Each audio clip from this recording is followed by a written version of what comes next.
কলকাতার আনন্দবাজার পত্রিকা 2018 সালের 15 এপ্রিল একটা রিপোর্ট করেছে বাংলাদেশের পহেলা বৈশাখ উৎসব নিয়ে। সেটা শিরোনামটা খুবই গুরুত্বপূর্ণ এবং আমাদের চিন্তার খোরাক যোগাবে। দেশীয় সংস্কৃতি হিসাবে পহেলা বৈশাখ উদযাপনের শরীয়ী দৃষ্টিকোণ ব্যাখ্যা করবেন প্লিজ।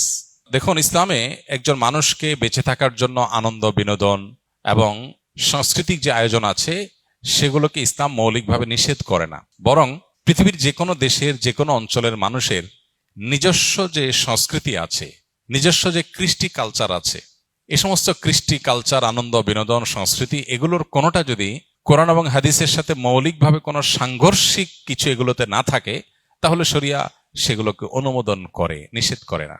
যেমন আমাদের নবী করিম সাল্লাল্লাহু আলাইহি সাল্লাম মক্কায় এবং মদিনায় তার এই উভয় জীবনে মক্কার এবং মদিনার মানুষদের আবহমান কাল থেকে চলে আসা অনেক কৃষ্টি কালচার আছে যেগুলোকে তিনি অস্বীকার করেননি, যেগুলোর সাথে কোরআন এবং হাদিসের কোনো সংঘর্ষ নেই।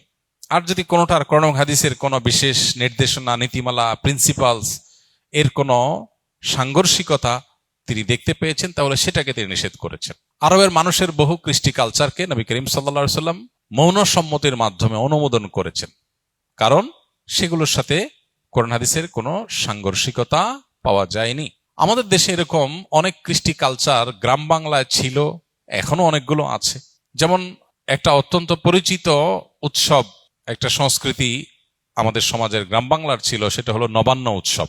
নব অন্ন, নতুন খাবার, নতুন ধান যখন উঠতো তখন সেই নতুন ধানের চাল দিয়ে পায়েস রান্না করা, পিঠা রান্না করা, বিভিন্ন রকমের খাবারের ব্যবস্থা করা, ভাত রান্না করা, এটা একটা আনন্দের উপলক্ষ ছিল গ্রাম বাংলার মানুষের। ঘরে ঘরে ধান উঠেছে, সে উপলক্ষে রান্না বাড়া এবং খাবার দাবারের ব্যবস্থা করা। এই নবান্ন উৎসব এখানে এমন কিছু নাই যেটা আসলে শরিয়া নিষেধ করেছে, অতএব শরিয়া দৃষ্টিকোণ থেকে এটা নাজায়েজ কোনো বিষয় না, আমরা সেটা করতেই পারি। এরকম অনেক উৎসব আছে যে উৎসবগুলোকে শরিয়ার দৃষ্টিকোণ থেকে নিষিদ্ধ বলার কোনো সুযোগ নাই।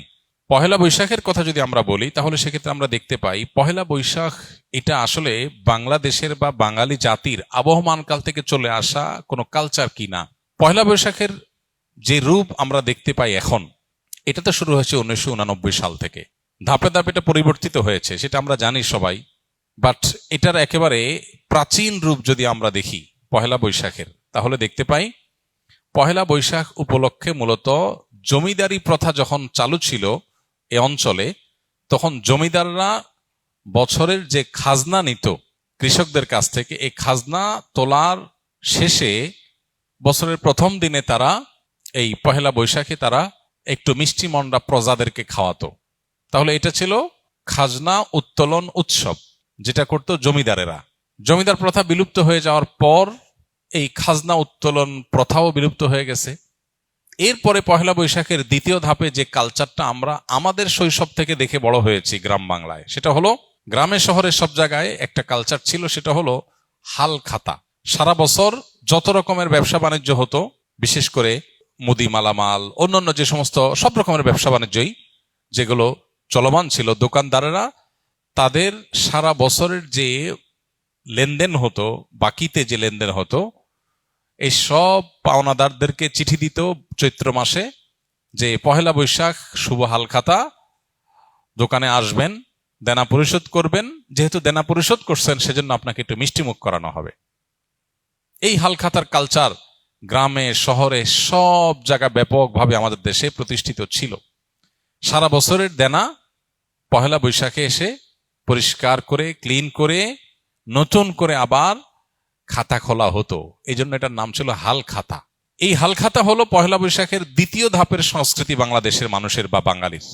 এরপরে 1989 সালে মূলত ঢাকা ইউনিভার্সিটির চারুকলা ইনস্টিটিউট থেকে কিছু শিক্ষক শিক্ষার্থীদের উদ্যোগে সর্বপ্রথম পহেলা বৈশাখ উপলক্ষে যে শোভাযাত্রা বের করা হয়, সেই শোভাযাত্রার নাম ছিল কি? আনন্দ শোভাযাত্রা। কিছুদিনের মধ্যেই সেটার নাম পরিবর্তন হয়ে গেল মঙ্গল শোভাযাত্রা। তারপরে আবার সেটা পরিবর্তিত হয়ে এখন বৈশাখী শোভাযাত্রা বা অন্য কোনো নাম পর্যন্ত হয়তো এসে ঠেকেছে।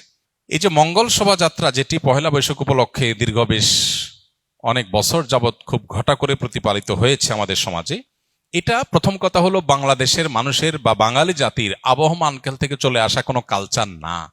কৃষ্টি বা কালচার কোনো কলেজ বিশ্ববিদ্যালয় থেকে পরিকল্পিতভাবে নোট লিখে একদম সাজিয়ে গুছিয়ে কোনো কৃষ্টি বা কালচার এভাবে শুরু হয় না।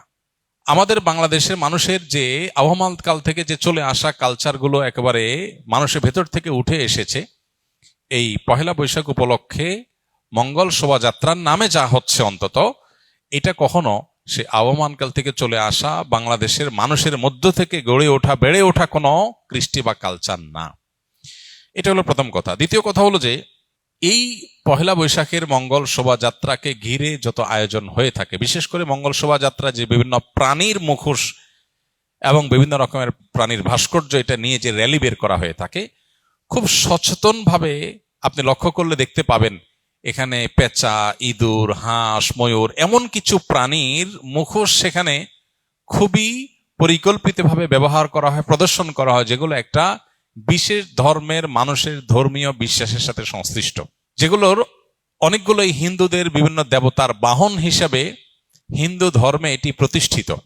এবং এই যে শোভাযাত্রা হয়ে থাকে, এই শোভাযাত্রার আয়োজক চারুকলা ইনস্টিটিউট সংশ্লিষ্ট শিক্ষক বৃন্দ, ব্যক্তিবর্গ বিভিন্ন সময়ে যে সমস্ত বক্তব্য পত্রপত্রিকা দিয়েছেন, আপনি এখনো গুগল করলে, অনলাইনে সার্চ করলে আপনি দেখতে পাবেন যে তারা স্পষ্ট করে বলেছেন মঙ্গল শোভাযাত্রাটা হলো মঙ্গলের উদ্দেশ্যে যাত্রা। মানে এই যাত্রা কেন হচ্ছে? যাতে করে মঙ্গল আসে।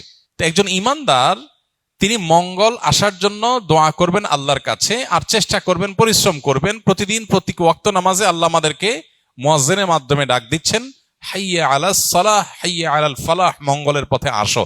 প্রতিদিন 5 বার ডাকা হচ্ছে সালাতে আসার, আল্লাহর কাছ থেকে দোয়া করে প্রার্থনা করে মঙ্গল চাওয়ার নির্দেশ আমাদেরকে দেয়া হচ্ছে। সেখানে এই বিশেষ প্রাণীর মুখোশ এটা ধারণ করার, র্যালিতে নিয়ে বের করার মধ্য দিয়ে মঙ্গল আসতে পারে বা মঙ্গল এভাবে আহ্বান করে মঙ্গল আনা যেতে পারে, এরকম বিশ্বাস করা ইমানের সাথে অসঙ্গতিপূর্ণ।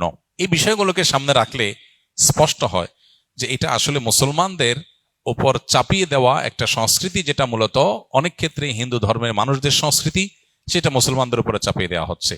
পহেলা বৈশাখকে ঘিরে, মঙ্গল শোভাযাত্রাকে ঘিরে যে কালচার, যে কৃষ্টি আমাদের সমাজে আজ পরিচিতি লাভ করেছে, যেটা আমরা মঙ্গল শোভাযাত্রা দেখতে পাই, এইটাতে আপনি যে সমস্ত উপাদান দেখতে পাবেন, এগুলো মূলত একটা বিশেষ ধর্মের মানুষের ধর্মীয় বিষয় আশয়, সেগুলোকে বাঙালি সংস্কৃতির নামে আমাদের সমাজে গেলানো হচ্ছে। খুবই দুর্ভাগ্যজনক বাস্তবতা। নবীজি বলেছেন, মান তাশাব্বাহা বিকওমিন ফাহুয়া মিনহুম, যে ব্যক্তি কোনো জাতির সাথে সাদৃশ্য গ্রহণ করবে সে তাদের অন্তর্ভুক্ত হয়ে যাবে। এ ব্যাপারে আমি লক্ষ্য করেছি বেশ কয়েক বছর আগে থেকে। গত পরশু দিনও আমি আবারও এ বিষয়ে অনলাইনে সার্চ করে দেখেছি। কলকাতার আনন্দবাজার পত্রিকা 2018 সালের 15 এপ্রিল একটা রিপোর্ট করেছে বাংলাদেশের পহেলা বৈশাখ উৎসব নিয়ে। সেটা শিরোনামটা খুবই গুরুত্বপূর্ণ এবং আমাদের চিন্তার খোরাক যোগাবে। এখনো সেটা অনলাইনে আছে, এখনো আছে। মানে কখন ডিলিট করে ফেলে তারা বা ডিলিট হয়ে যায় আমরা জানি না, তবে এখনো আছে। কলকাতার আনন্দবাজার পত্রিকা ঢাকার এই পহেলা বৈশাখ উপলক্ষে যে আয়োজন, বাঙালি উৎসবের নামে যেটা গেলানো হচ্ছে মুসলমানদেরকে, সেটা সম্পর্কে শিরোনাম করেছে, হেডলাইন করেছে, ঢাকার পয়লা যেন অষ্টমীর এক ডালিয়া। অতএব এরপরও যদি কোনো মানুষ, কোনো মুসলমান যদি বিভ্রান্তিতে থাকেন, তাহলে তাকে আল্লাহর উপর ন্যস্ত করা ছাড়া আর কিচ্ছু করার নেই। আমাদের দায়িত্বশীল ব্যক্তিগণের প্রতি আমাদের উদাত্ত আহ্বান থাকবে, তারা অবশ্যই আমাদের দেশের সংস্কৃতিকে ধারণ করবেন, সেটার প্রচার করবেন, আমরা সেটা ধারণ করব, প্রচার করব। কিন্তু আরোপিত দেশের সংস্কৃতির নামে আরোপিত ভিন্ন ধর্মের বিশ্বাস, চিন্তা, চেতনা, কৃষ্টি, কালচারকে মুসলমানদের মধ্যে গেলাবার চেষ্টা, এটা খুবই দুর্ভাগ্যজনক একটা বিষয়। এটা বন্ধ হওয়া উচিত এবং এটার ব্যাপারে আমাদের সচেতন হওয়া উচিত। আল্লাহ আমাদের সচেতন থাকার তৌফিক দান করুন। আস-সুন্নাহ ফাউন্ডেশন, উম্মার স্বার্থে সুন্নাহর সাথে।